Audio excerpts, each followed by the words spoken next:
Faites coucou les enfants.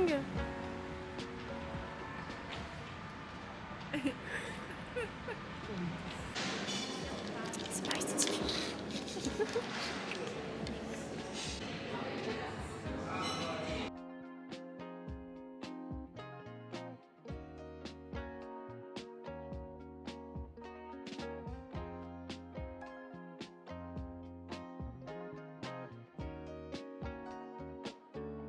On remplace le fingerless. Celle-là. Ah oui, Tu celle-là. vois ? Celle-là et celle-là. La dernière est folle. La dernière, regardons la dernière. Ah oui, très belle. Je pense qu'en photo de profil, la deuxième est incroyable. Bravo. Ah Qu'est-ce oui. que t'en penses, Juliette ? Magnifique. Je pense que tu peux filmer le...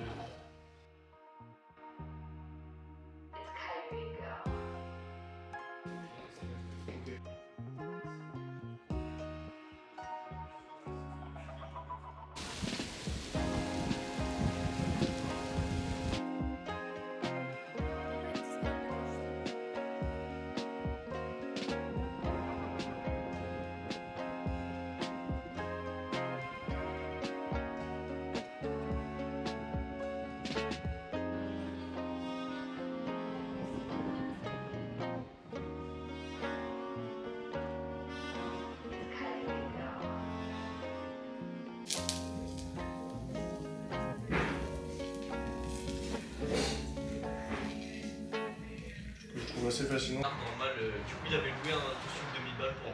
Coucou, j'avais trop envie de me poser un peu face cam avec vous pendant ce petit vlog. Déjà j'espère qu'il vous plaît.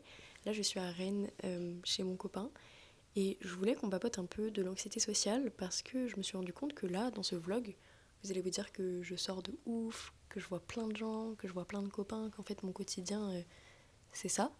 Et je voulais vous rassurer et vous dire que là je pense que je suis autant sortie là en une semaine. J'ai fait de Paris à Rennes. Là, je reste à Rennes pendant une semaine, etc. Vraiment, déjà, je puise dans mes batteries sociales et dans mon énergie. Mais surtout, je voulais vous rassurer et vous dire que là, tout ce que je fais, généralement, je pense que c'est l'équivalent en une semaine de cours normal, etc., de 4 mois de sortie. Pour moi, quand je vis chez mes parents, chez moi, que j'ai cours, enfin voilà. Pour vous donner un petit exemple. Vous allez peut-être entendre mon copain et son coloc rire derrière, c'est possible puisque je suis dans sa chambre, c'est pas hyper bien isolé. C'est pour ça que j'ai pris mes petits micro-cravates. Mais ce que je voulais quand même souligner, c'est que on m'a souvent dit à plusieurs reprises que je ne faisais pas d'anxiété sociale parce que j'avais peur de faire les choses seule. Et du coup, je voulais éclaircir mon point de vue sur la chose et vous dire que pour moi, l'anxiété sociale, je le voyais vraiment comme une sorte de spectre. En fait, oui, j'ai peur de sortir dans la rue dehors toute seule. Oui, j'ai peur de faire mes courses toute seule. J'ai peur de prendre les transports en commun toute seule parce que je n'ai pas d'issue de secours au cas où quelqu'un me demanderait des batteries sociales, quelqu'un viendrait me parler, quelque chose m'arriverait, je ne peux pas me reposer sur qui que ce soit avec moi. Pour moi, ça fait tellement partie de l'anxiété sociale que je vis au quotidien, faire les choses seule. C'est affreux, je n'ose pas et j'y travaille vraiment, j'essaye de marcher seule, de faire des choses seule. Genre, c'est tellement handicapant à bientôt 19 ans et j'ai l'impression d'être un fardeau pour tout le monde et c'est affreux. Et c'est pas très joyeux en vrai comme discussion, je me rends compte, mais en fait, on a dit authenticité, donc voilà. C'est dur à vivre en vrai d'avoir toujours peur de faire les choses seule. Et donc ça, c'est cette première partie du spectre, d'avoir peur de faire les choses seule et de n'avoir aucune issue de secours. Et d'un autre côté, moi, je le vois aussi l'anxiété sociale comme quelque chose où, en fait, j'ai peur de sortir, j'ai peur de voir des gens. J'ai toujours une petite voix dans ma tête qui me dit non, j'ai pas envie de faire ça, non, j'ai pas envie d'y aller, non, ça va être nul, ça va me demander des batteries sociales. Je vais repenser à tous les moments, toutes les interactions que j'ai eues avec les gens, je vais me dire purée, j'ai été gênante, j'ai dû les mettre mal à l'aise, est-ce qu'ils m'ont trouvé assez bien. Toujours cette petite voix dans ma tête qui tourne. Et cette petite voix-là, moi, c'est elle que j'appelle mon anxiété sociale, qui me parle autant quand je suis seule et que je dois faire des choses seule que quand je sors avec des gens et que je me dis mais tout va bien se passer et tout. Enfin, j'essaye de relativiser en fait, mais l'anxiété sociale, cette petite voix-là, elle prend toujours tellement de place et c'est quasiment impossible pour moi de ne pas l'écouter. C'est ça qui est terrible, c'est qu'elle finit toujours, pas toujours, j'essaie d'y travailler vraiment et je fais un vrai travail avec ma psy là-dessus et c'est super cool, mais très souvent, elle prend vraiment beaucoup le dessus sur ma vie en fait, sur mes sorties. Elle me dicte beaucoup de choses. Pour moi, c'est hyper compliqué de m'engager sur une sortie à long terme, sur quelque chose dans longtemps par exemple, devoir confirmer ma présence longtemps avant. J'ai toujours cette petite voix qui me dit ok, mais si à ce moment-là, au moment de la soirée, en fait, je me sens mal, je suis en dissociation, en désactivation, en n'importe quel type d'événement me met mal à l'aise et que je ne peux pas fuir, je vais me sentir mal, je vais faire une crise d'angoisse et je commence déjà à spéculer en fait sur comment ça peut se passer, comment toutes les issues peuvent mal se passer. Et voilà, c'était juste une petite parenthèse parce que je trouve ça trop intéressant d'en discuter et que sur TikTok, on a déjà invalidé le fait que je considérais mon anxiété sociale comme avoir peur d'être seule également. Et je voulais un peu éclaircir mon point de vue là-dessus. Je trouve ça cool aussi de pouvoir papoter un peu dans ce petit vlog. Je suis tellement contente de le faire. Je suis aussi très heureuse de bouger. Je suis très heureuse de faire des efforts. Par exemple, j'ai pris le train toute seule, j'ai pris le métro dans Paris toute seule, j'ai pris le RER dans Paris toute seule. Et ça, on s'en rend pas compte, mais c'est tellement des petites victoires que je fais petit à petit. Il y a un an, je pense que si tu m'avais dit que je devais prendre le RER toute seule pour rejoindre une amie, je connais pas Paris, j'aurais vraiment eu super peur. Et j'en parle un peu avec ma psy, et elle m'a dit quelque chose de vraiment super pertinent, donc je voulais vous le partager.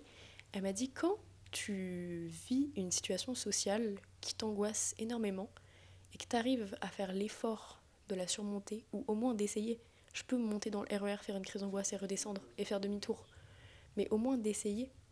Quand ça se passe bien, note-le.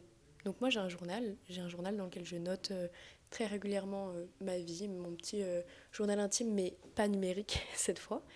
Et c'est pas du tout journaling à esthétique, je colle pas de photos ni rien, c'est vraiment juste j'écris, parce que c'est comme ça que j'aime faire du journaling, en tout cas pour le moment.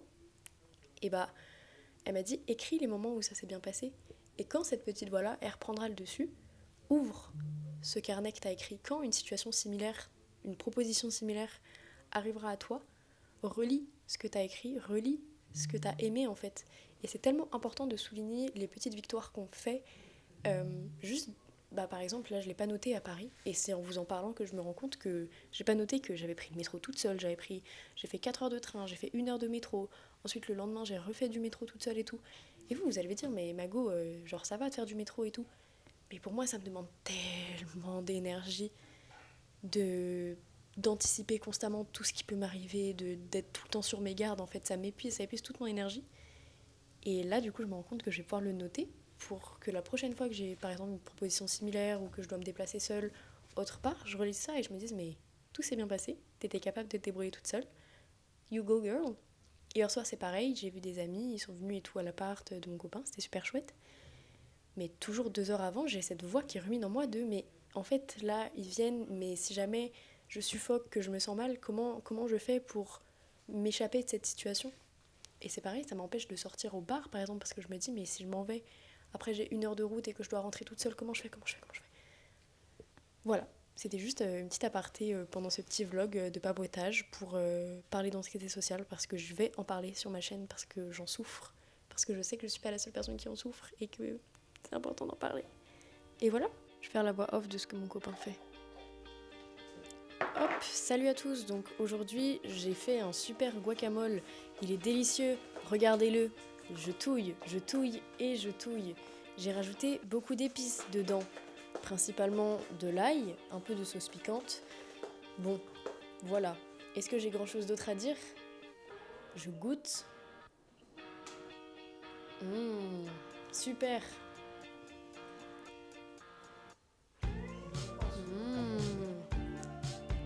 On partage tous nos microbes sur la même cuillère.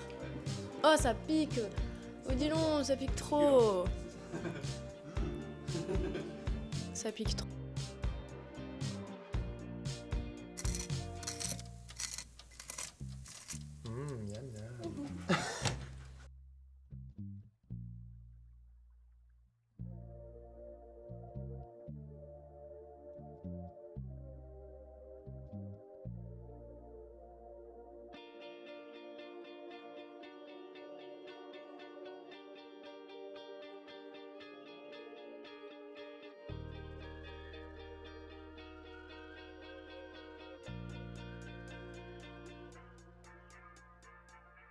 Coucou! Vous reconnaissez ce petit décor?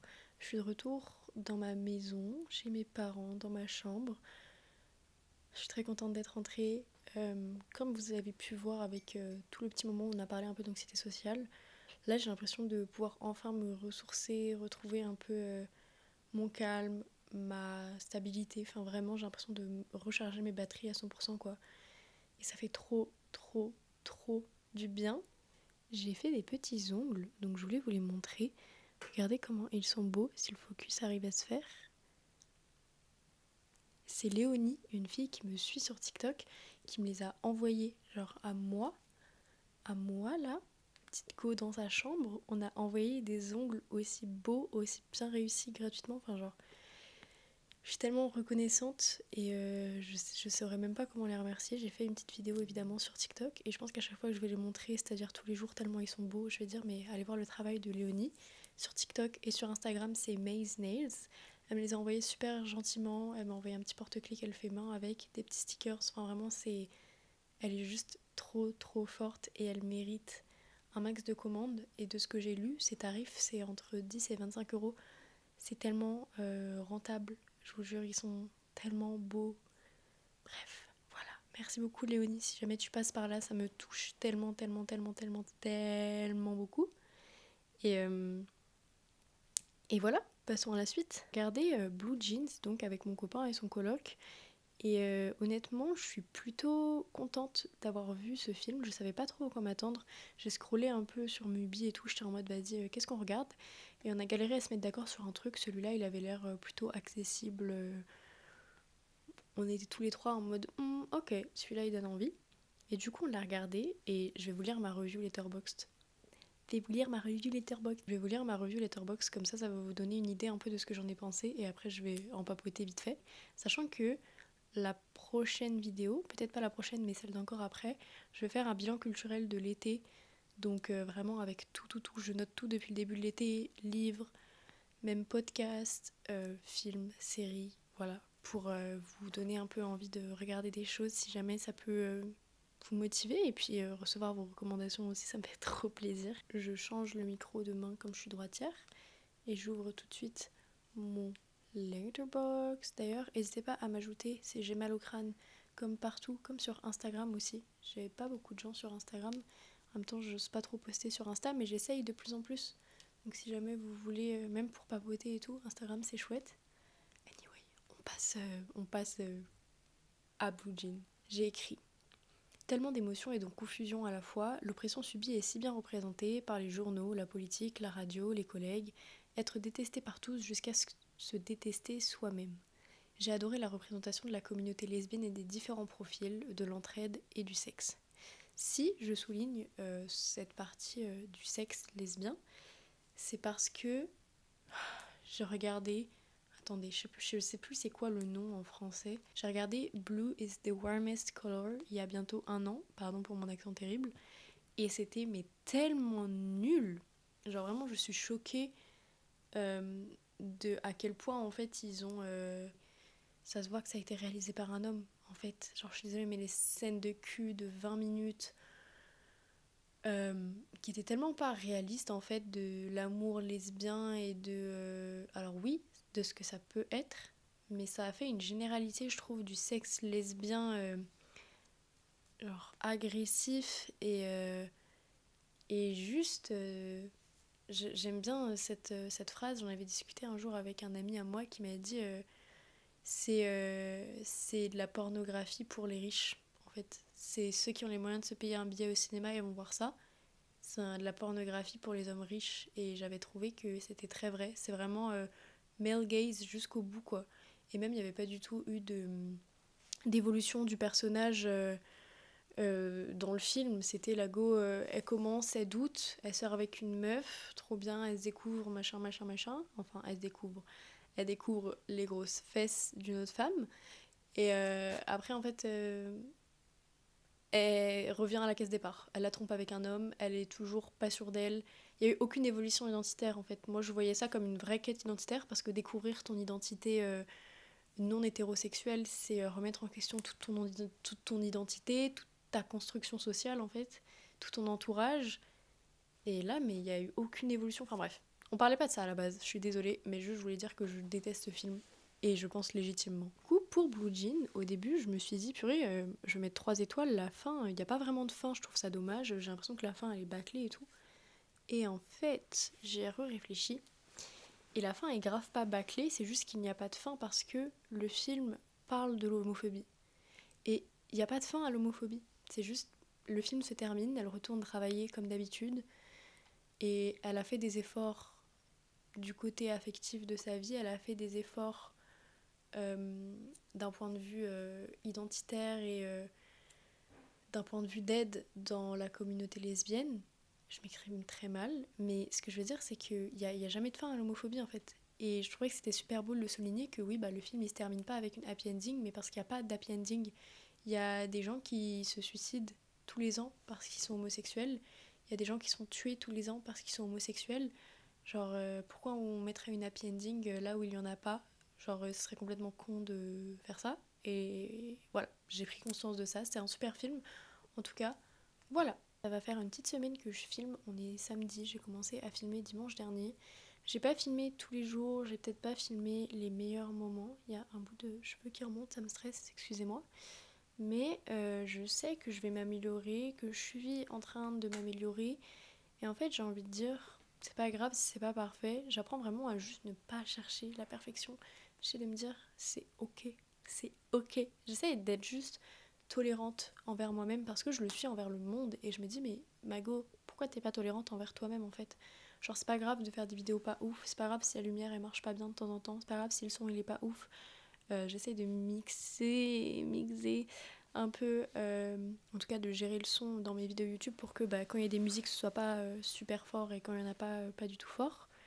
Et c'est pareil, c'est pas parfait, j'ose pas trop encore filmer avec des gens, mais je ne peux que m'améliorer et on va grandir ensemble là-dedans, dans mon amour pour la vidéo et dans la bienveillance, dans l'amour en fait, genre c'est tout. Donc c'est ok de pas être parfait. Et voilà, c'était une petite leçon de morale pour vous aussi, genre si vous avez envie de faire des choses, faites-les.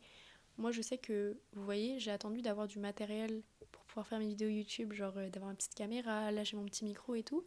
Et ça m'aide vraiment parce que j'ai toujours l'impression qu'il faut que ce soit parfait. Et en fait je regrette un peu parce que je me dis mais j'aurais pu apprendre tellement de choses. J'ai comme perdu du temps à attendre d'avoir du matos et tout pour faire des vidéos.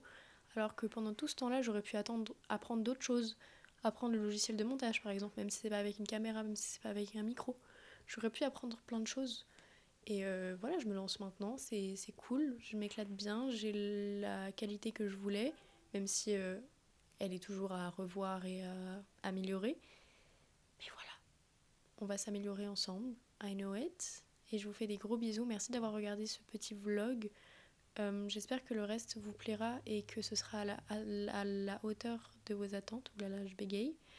Vraiment, j'ai eu des retours tellement mimi sur ma première vidéo. Je peux pleurer en fait. Vous êtes trop adorables. Merci beaucoup. Plein de bisous. Je vous souhaite une bonne semaine. J'espère que votre rentrée s'est bien passée. N'hésitez pas à m'envoyer un petit message sur Instagram pour me parler de votre rentrée, à en parler dans les commentaires et tout. Genre, parlons-en. Je vous aime fort. Bisous.